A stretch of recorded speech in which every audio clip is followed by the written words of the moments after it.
We kick things off with... Puto! Prepare to meet your ancestors! And after the bravado, run away. Klingon Janeway does the best she can, I'm sorry to say. Today is a good day to die, so hold still so I can kill you. Hirogen steps into the fray and takes Janeway out in an almost embarrassingly easy way after she makes this grand show of her glorious attack. Sick bay. This is holodeck 2. Janeway requires medical assistance. It's a quick, effective WTF teaser. I know I have the reputation for trashing Voyager, especially when it's dumb, and make no mistake, there's a lot of questionable stuff in this two-part episode. But I'll admit the episode is a lot better than its premise suggested be. Of course, it's hard to imagine how it could possibly be worse than its premise. The Hirogen, those guys from Message in a Bottle, have pestered Voyager since in 2 back-to-back episodes, where we established that their special alien hat was hunting. Everything revolves around that. They've even gone after species A472. They don't care how tough the prey is. They have the hunting single-mindedness of Elmer Fudd, and often the intellect to match. In sickbay, a Hirogen doctor checks her over. They can patch Janeway up and send her back in, but the boss Hirogen wants to send her into a different program. She was crap. I bet even the Hedgehog would make a better Klingon.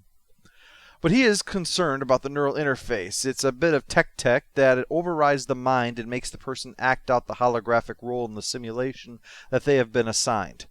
There's a line about his concern that she seemed to be aware of who she really was during the simulation, but it seems more to explain how the neck thingy works than anything else. But still, well, we'll get into that later. So next thing we know, we're in a French tavern with Seven singing for the crowd. This is a love song that goes back a long way for my people. 11001001 11001001 494C4F5645945. Seven sings here, Tuvok 10's bar, and of course the person in charge is Janeway, playing Katrine, who has just one rule for her guests: keep the war outside. Which war? World War II, of course. If wars were movies, then that would be the epic blockbuster one, right? With the American Civil War as the artsy miniseries, the Gulf War would be that hit TV show with a crappy film remake, and Afghanistan obviously would be Lost. If this is World War II, then yes, Hirogen come in dressed like Nazis. When all else fails and you need evil, there's always Nazis. The inspiration for this episode came from Joe Menosky, who had spent 3 years in Europe doing television work for Gaumont, and was inspired by what he described as significant amounts of World War II footage being frequently shown over there, but he couldn't find a way to make an episode around that work.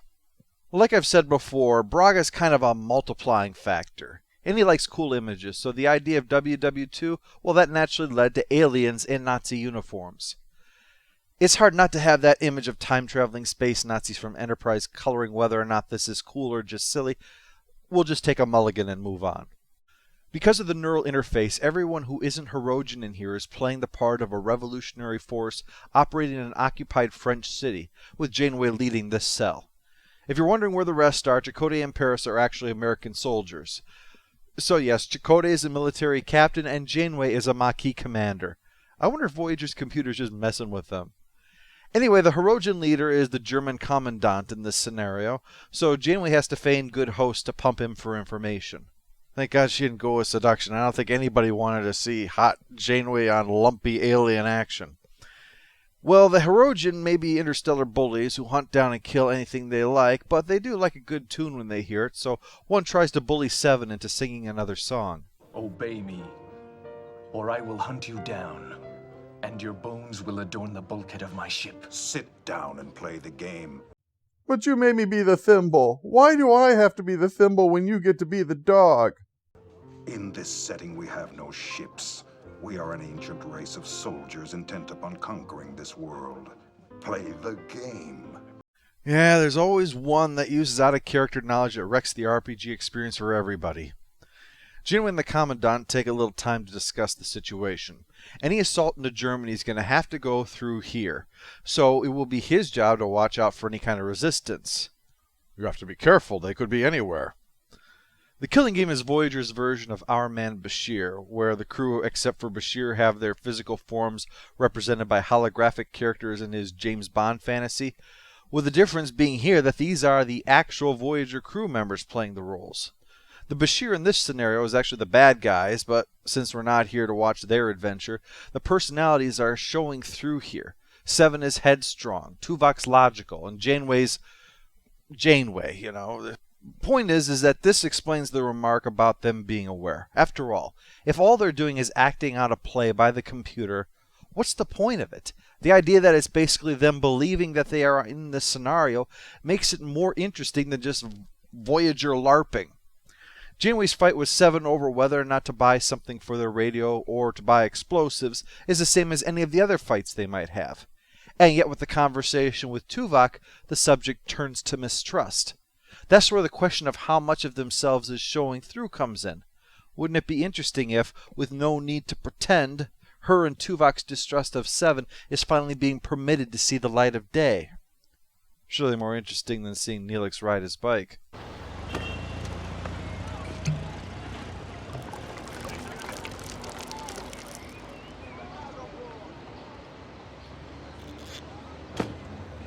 Proceed to your destination. Wow, they're essentially saying, I know the Nazis waged a terrible war and engaged in organized genocide on an unprecedented scale, but hey, they'll also dick with Neelix, so they're not all bad. If the choice were mine, you would already be dead. I've said that every episode Neelix appears in. He's part of the French resistance on his way to Katrine's, hopefully with news about help. I hope it's not those Americans, tui, not joining our coalition. Do you know what we call American cheese over here now? Freedom cheese.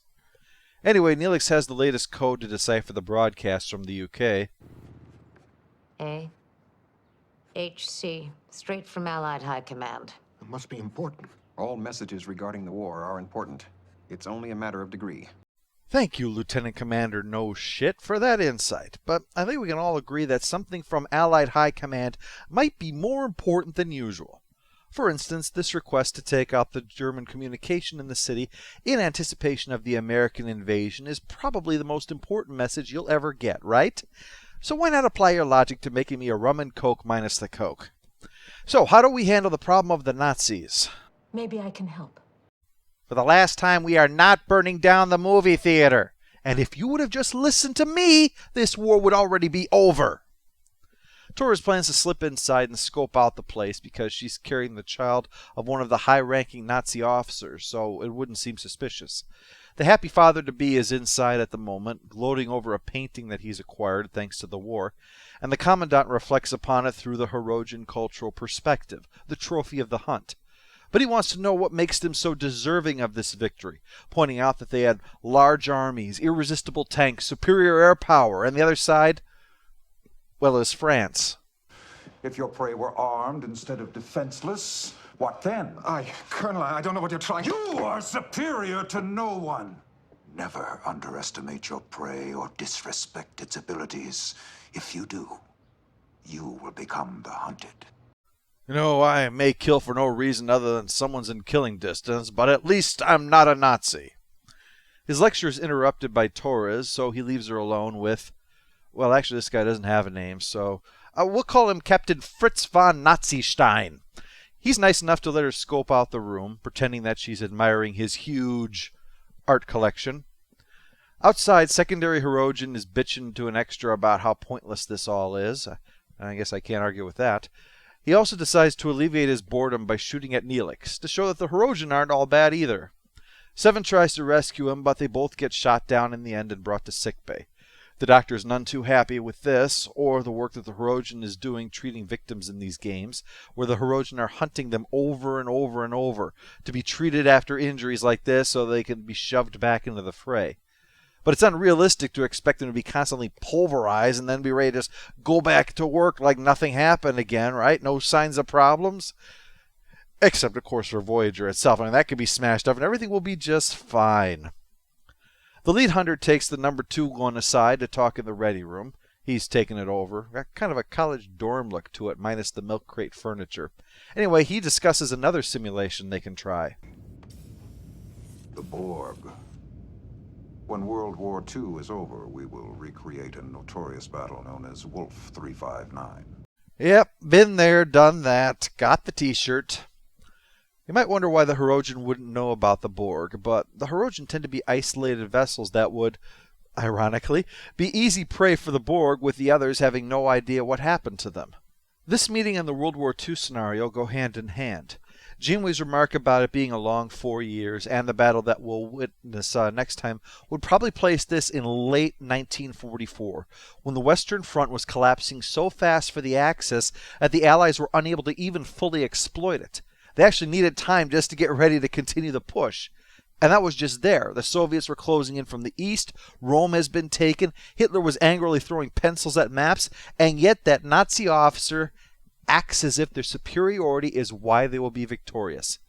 He doesn't see that. Sure, look out the window and the cowed populace will acknowledge their conquerors. He can look at his trophies. But this is all too fleeting. The point of this discussion is that the Hirogen leader sees that his people are in the exact same situation. Their cultural obsession has blinded them.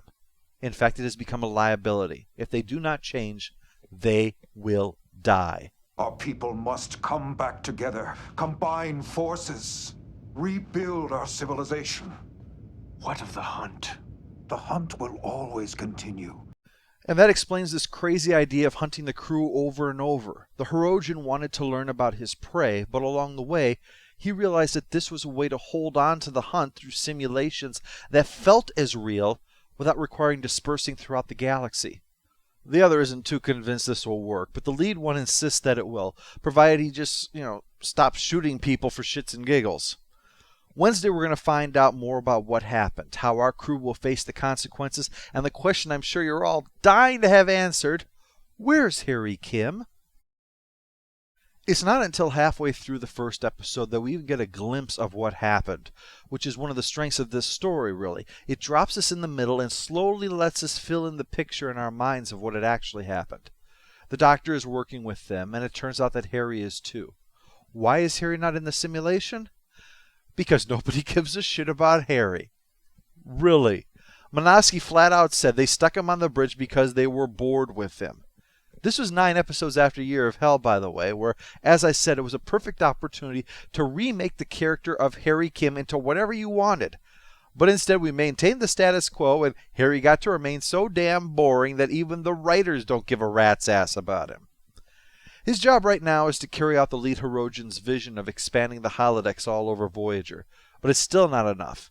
Except Harry says that they can't do that because they don't have the power, so the Hirogen will bring over power supplies to handle that. So there you have it. Voyager's holodecks are more compatible with Hirogen technology than Voyager itself. Still, you can't necessarily expect Brandon Braga to remember a plot point like that he wrote.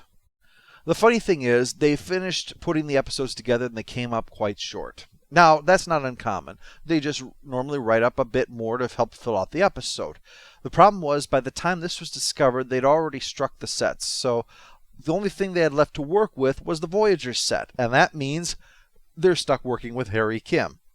So they wrote a lot more stuff for Harry to do, and that's when they finally figured out when Harry is actually a worthwhile character, when he actually grows a dick. The reason that Timeless had Harry as one of the main characters was because they wanted to revisit the Harry they had here, and apparently the only way to do that is to have him travel through time. At the moment, he's using this tech helping him to plot with the Doctor. He has a plan, but he needs some stuff done inside of the holodeck in order to give access to the Doctor to shut down the neural interfaces.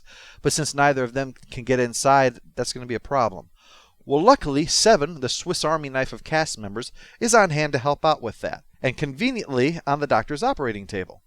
He wakes her up and fills her, and us, in on a bit of what happened so we can piece together the events. That 19 days ago, a bunch of Hirogen ships working together, they do that sometimes when there's large prey, attacked, boarded, but instead of making the kill, the leaders started this blood sport. Half the crew's involved, the other half are all locked up. It looks like the attack was swift and brutal because there was no Janeway pie, and the behavior of the main cast, when they're not in character, isn't like they grudgingly went along or were forced into this, but rather that it was done while they were unconscious. I didn't realize until now how date rapey that sounds. Anyway, Seven has to access a panel inside the holodeck, and she'll remember because one of her Borg implants will jam the signal for her neural interface, because Seven's Borg implants can do anything. What simulation will I be entering? World War II, a 20th century Earth conflict. Do you know anything about it? Nothing. Alright, let me explain. A guy with a mustache like Charlie Chaplin by the name of Hitler took over the country of Germany thanks to the support of a group called the Nazis, or Nazis if you're Winston Churchill. Or drunk. Or both. After hosting the Olympics to mess with future ignorant protesters, the Nazis started their plan to take over all of Europe thanks to various mad scientist plots, the Red Skull, and artillery shells that didn't work made by Ra's al Ghul, who trained his protege Christian Bale to be a Hitler Youth by day and a swing kid dressed like a bat by night. Hitler's ambitious plans to win victory using the Ark of the Covenant was thwarted by Indiana Jones, succeeding only in drawing Hellboy to Earth. Wonder Woman and the Rocketeer tried to stop him, but soon Hitler's forces took over most of Europe along with the Italians, whom they were allies with because Germany drew the short straw. America stayed out of it because of Edith Keller, but luckily some drunk asshole ran her over, so in 1941, when Japan bombed Pearl Harbor, despite Cuba Gooding Jr.'s best efforts, the United States decided that that was an act of war, and not a reason to just shake our fist impotently at the sky. They were almost stopped by Kirk Douglas and Martin Sheen in their time-traveling aircraft carrier, but were themselves stopped by all the time travelers arriving to kill Hitler, ripping a hole in the space-time continuum. So all that happened was Kurt Vonnegut had this crazy idea for a story. So while Rosie the Riveter built a bunch of tanks back home, we sent Patton over to Europe to tell a bunch of people to make those sons of bitches die for their country, but mostly just to show off his awesome giant flag. He fought in North Africa so that we could have a place for Captain Yossarian to launch his airstrikes from until he got upset when his buddy Snowden gets taken out, not realizing that he's actually hiding in Russia now. Arthur Lowe was put in charge of defending England while Steve McQueen tried to escape from a POW camp but stopped just short of the Swiss border because the Von Trapps had gotten there first. And Richard Attenborough only succeeded in coming up with a plan to house cloned dinosaurs, all while Colonel Klink patted himself on the back. A girl named Anne Frank comes into this somewhere, but I think that she was rescued by a boy who had control over magnetism with his mind. Then they started the D-Day invasion, once a group of 12 angry men led by Lee Marvin are told not to shower and invade first, so we could send Forrest Gump in to go looking for Matt Damon. While that's going on, Robert Conrad shot down Japanese planes in the Pacific, so to pay them back, the Japanese made Obi-Wan Kenobi build a bridge. As the end draws near, Hitler had dead Nazis turned into zombies, but still Germany itself was invaded, and in the end, he hid in his bunker until the pranks of Fegelein got to be too much and he blew his own brains out. And Oppenheimer made a big bomb to blow up Japan, and after it was sent, the Japanese blew up the boat and sent sharks to eat all the sailors, so Slim Pickens dropped the bomb on them, and they gave up, and also somewhere in there is a submarine. I don't remember what it does exactly, though. Anyway, that's what I got off of Ask.com, so it's got to be true. So, armed with that info, Seven is sent back into the simulation, and in the middle of that old black magic, gets that old Borg magic to be herself again. But now has no idea what she's doing and walks out, much to Janeway's irritation. I am ill. Look, I don't care if you're dying. Even taken over, Janeway still drops her catchphrase. Tuvok uses it as more evidence to suspect Seven, especially because she was fine while Neelix is now gone. Meanwhile, the Americans are poised for the big push, with Chakotay awaiting word from the Resistance and bantering with Tom, his lieutenant. This isn't the real Chakotay, of course. That's why he and Tom have more lifelike chemistry. Meanwhile, it's time for Mission Implausible. Janeway and company are ready to sneak into Nazi command and take out the communication systems, but Seven is unfamiliar with how 20th century explosives work, furthering Janeway's suspicions that her incompetence is actually because she's here to undermine the mission. Makes you wonder how Neelix avoided execution for so long. After Harry gets roughed up by more of the Hirogen, Seven is able to access the holodeck controls to pass control to Harry, to pass on to the Doctor, to pass on to Janeway's implant, and I don't know why she swallowed the fly. Good timing, too, as Janeway was about to gun down a member of her own crew, which would be completely out of character. That's what the shark tank is for. The Doctor is interrupted before he can free anyone else, so Tuvok's still seeing the Hirogen as Nazis, even in their battle armor. Get out of San Clear or I'll make you! Huh, you and what army? Oh yeah, that one. Unfortunately, this isn't much help, as they break out the artillery, and with everything all effed up, it manages to blow a hole in the wall. Well, you've probably seen enough Trek to know the kind of problems that show up in a normally functioning holodeck after somebody just rubs a balloon on their head and touches the light switch. So, filling out most of the ship with emitters, giving it control of living people, deliberately turning off the safeties, and now having a hole blown in the side of it, has basically unleashed this craziness on the whole damn ship. They're lucky that a 60-foot-tall Seska isn't stomping around the place. Which brings us to Part 2, which the network decided to air on the same night as Part 1. Which actually proved to be such a success, and if you're UPN, anything even resembling a success is a cause for dancing in the streets, that it allowed them to do Dark Frontier the following season, not to mention the follow-up to this story in Season 7, Flesh and Blood, both feature-length episodes. So we picked things up with Janeway and Seven escaping Nazis to try to find out what the situation is. For Hirogen and Ensign Kim. At least he's alive. I'd hate to have to reanimate him again, but I numbered the pieces, so the last couple of times have been a lot easier. Harry tries to explain to the Hirogen boss man that at this point, the only choice is to overload and blow out the whole thing. But the last thing the Hirogen wants is to lose the holodeck technology, so they're going to have to actually fight this war if they want to keep the holodecks running. So we got ourselves a good old-fashioned free-for-all, with the Hirogen wanting to take the Voyager crew alive, the Nazi soldiers ready to shoot the Voyager crew dead, the freed Voyager crew trying to avoid both, and the controlled Voyager crew possibly ready to shoot anybody, thus turning this ship into a massive death trap, or as it's known to the Voyager crew, Wednesday. The controlled crew are all at Katrine's bar and grill to decide what to do about that hole in the side of reality, which they've decided must be a top-secret Nazi research facility. So the answer is to blow it up. Now up until now, the holodeck actions have all been the Voyager crew playing out a game. So all the whispered fears and words of contempt, everything's been to show them playing the game out in order to get to this point where the game is crumbling. They then inexplicably stop everything so that Paris and Torres, whose characters are old flames, can spend the next 2.5 minutes discussing their fictitious relationship. Which wouldn't have been a problem if it was in Part 1, but right now it's just dead air. Because it doesn't affect anything else that happens. It doesn't show anything about Tom and B'Elanna that we don't already know.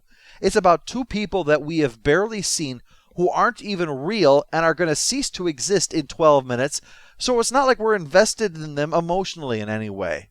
Congratulations, The Killing Game. You've managed to take the most successful romantic relationship Voyager has ever pulled off and made it boring. It finally stops when Seven and Janeway crawl out of a Jeffries tube that comes out from behind the bar. I'm sure if Montgomery Scott had his way, all Jeffries tubes would end in a bar. Chakotay plans to call in an airstrike against that hole in the wall, but Janeway points out that not only could that detonate one of the imaginary warheads and blow up himself and all his men with it, but an airstrike, that's really going to put the episode over budget. No. Better to join her in a sneak attack to shut down the generators. So while the Germans prepare a frontal assault against the restaurant, Janeway and Chakotay head up the tunnel, which we'll cover in our final part on Saturday. You know, Captain, this could be the start of a beautiful friendship. Nah, I'm just messing with ya. We left off in The Killing Game with a war going on Voyager, with Hirogen, mind-controlled Voyager crew members, a smattering of self-aware crew members, American soldiers, French resistance, and who can forget, Nazis! Well, as if that wasn't long enough, it seems that rifts are starting to form amidst the Hirogen. When the doctor insists that saving a dying man should be the priority over a non-life-threatening burn on a Hirogen patient, he's switched off by the Hirogen doctor, who then gives the instruction, leave the wounded prey where they fall. This is directly against the orders the lead Hirogen had given, so what we got here is a recipe for anarchy. So, let's break out the anarchist cookbook and see what we find. Neelix thinks that he's a Klingon. Your mileage may vary on that score, so let's move on to something we can all agree on. It sucks to be Harry Kim. He's about to be shot by a Nazi, but is saved by Paris, who is ready to shoot him instead. Thank you. Look, I don't have time for 20 questions. You say you're an American? All right, then. No problem. Harry had to brush up on ancient Earth history, remember? Which, of course, is defined as anything that happened more than 10 minutes ago. So anything that Tom asks him, anything at all, Harry can answer. Just so long as it's not related to the sexual behavior of a normal human being. If Betty Grable came around that corner, what part of her would you be staring at? And the answer for Harry is none of the above. All he'd see is his grandmother slapping him and shaking her finger at him for looking at girls, then her face splitting open and Janeway's head on a snake's body coming out and ordering him to remodulate her rug. Harry guesses legs and wins, not being shot by his friend. Although given that means Harry is stuck living as Harry Kim, that's kind of a hollow victory. Also, it means that Tom's character doesn't have to shoot an unarmed man dressed in civilian clothes and then later have to explain that he thought that the Korean guy is really a Nazi in disguise. Janeway has finally brought Chakotay into the Klingon simulation, telling him that there's people in these dark warrens who wear strange costumes, are distrustful of others, and like to break out into fake languages. Or as it's known here, Comic-Con. Janeway activates the doctor in here, who fills her in on what's happened. So she decides to blow out the console in sickbay with her holographic bombs because it's faster. And at this point, well, I suppose setting off a bomb in their only sickbay can't really make the situation worse. Unless it just flat out removes the sickbay, of course. This is just the help we need, and by help, I mean colossal fuck-up. Not only is Janeway shot, Chakotay now unarmed, but when the stuff turns off, everyone forgets that they're fighting for their lives, so they lose the fight. Nazis storm in and take them all prisoner.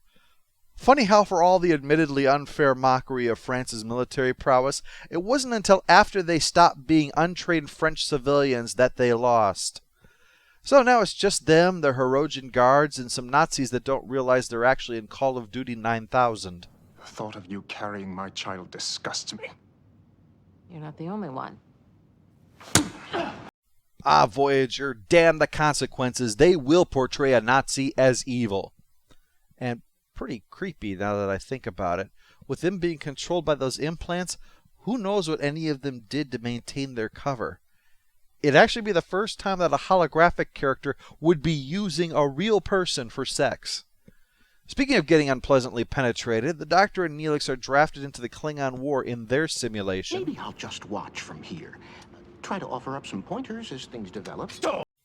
And you know, Neelix has essentially done that so often, it really wouldn't surprise me if he's being serious on that last point. Sadly, we later learn that Neelix survives the battle. Stupid Klingons. If you want something done right, get some Nazis. Janeway's been captured and brought to the head Hirogen, who wants her to help sort this mess out so he can get back to hunting her down. And if she refuses, he'll hunt her down. You're new at this coercion thing, aren't you? I don't expect you to understand. You are prey. You underestimate us.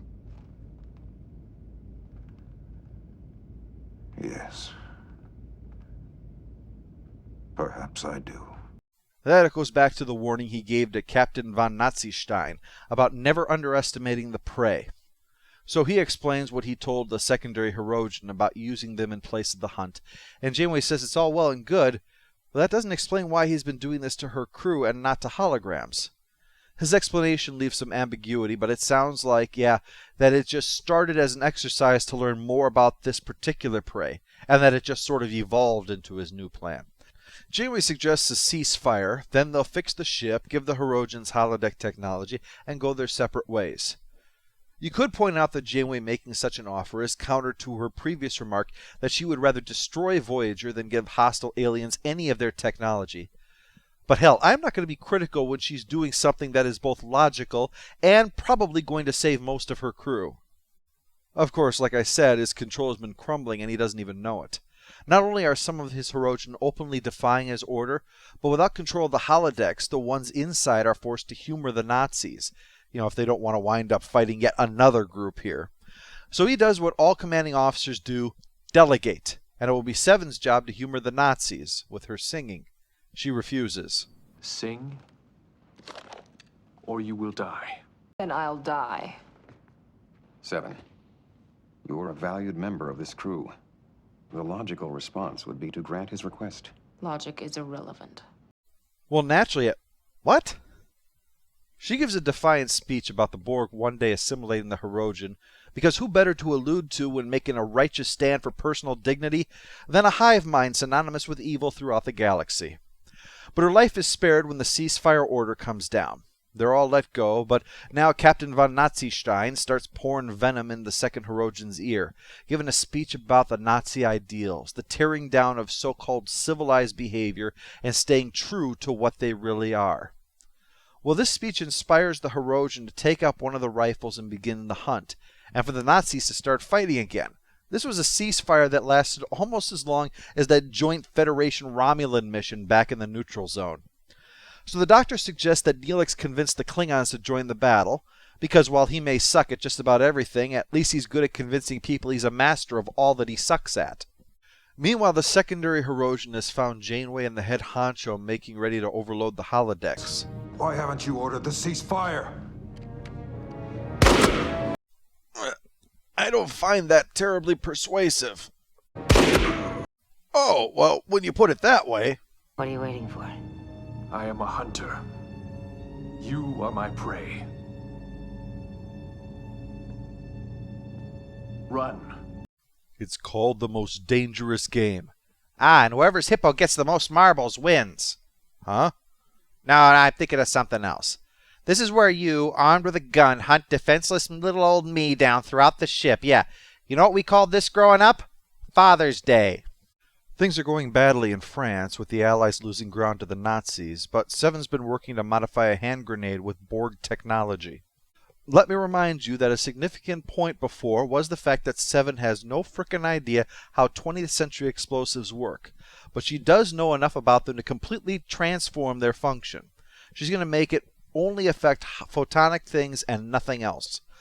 But we'll overlook it because of this amusing subversion of expectations. Their season-long multi-purpose trump card known as 7 of 9, and the thing that she has been fiddling with since the start of Part 2, doesn't solve the problem. In fact, she drops the grenade behind their lines just as she's ready to throw it, and instead destroys all of their allies, ammunition, and weapons.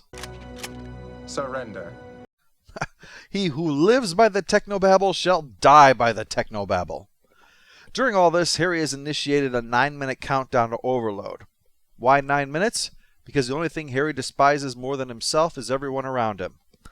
So it looks like the crew is doomed as the Nazis line them up to be shot, but luckily the cavalry arrives, and what the Allied troops with firearms could not do, apparently Klingons can achieve in moments armed solely with melee weapons. Meanwhile, the Hirogen is still hunting Janeway, but she's found a spot where the projector isn't working, so she hides there and just baits him. Oh no, whatever am I going to do? Helpless here, and I'm so well marbled too. Ha! Welcome to Katrine's. Here's your pipe, sir. Let me show you the house wine. It's a Gavern 9840, very fine vintage. He arrives at the hole and sees the mad carnage going on in time for Janeway to show up. How fitting. All right, we can do this the easy way or the fun way.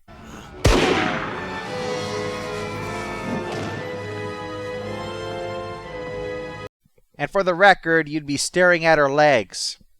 This leads to the victory, and by victory, I mean anticlimax. It's over. Let's go. I wasn't expecting a speech or anything, but I've seen more dramatic finishes when closing time comes at the corner bar. Janeway's log says the fighting has reached a standstill, so she negotiates a peace with the Hirogen in exchange for holodeck technology that will wind up setting up another misadventure for those poor bastards. The post-episode follow-up, stupid Neelix moment goes to his ineffectual handling of the Klingons on multiple occasions. It is shocking that they didn't kill him.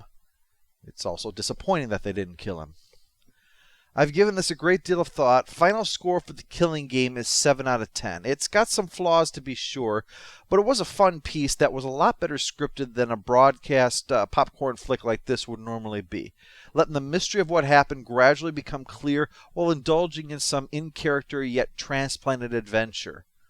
This also was meant to be the swan song for the Hirogen. The plan had been to introduce a new enemy, have them be a threat, and then move beyond their space as Voyager keeps heading home to get this sense that they're making progress in some way. Besides what really don't count as encounters, like in the Borg hive mind, or even Sunkatsi where one is a prisoner that was brought there, the only follow-up of the Hirogen would be the sequel, Flesh and Blood, which Braga Manaski had nothing to do with and was during Biller's tenure during the final season, so there was no intended connection between the Killing Game and that when the Killing Game was being created. Now, there's no doubt that what happens there certainly colors the ending of this episode, but, well, I'm going to get into holodecks later this month. For now, I'll admit that as much as I can fault Janeway for a variety of things, this is not one of the things on my list. If the Hirogen had wanted a replicator, they could have made weapons with it. If they wanted a shuttle, they could have smashed it into a peaceful settlement. What will ultimately be done with it? Well, yes, one could argue that it would be her fault. But under the circumstances, giving the Hirogen technology with the intent of saving her crew and possibly getting them to stop hurting innocent people, placed against the possibility that the Hirogen might do something bad with the technology, it's a tough call in a bad situation, but I probably would have done the same thing. I will get into it more later on, but I'll expand on why I feel the way, then. I'll just close this out by saying that I am in no way surprised that the last person in the story to kill somebody is Janeway. When you play the killing game, you know who's gonna win.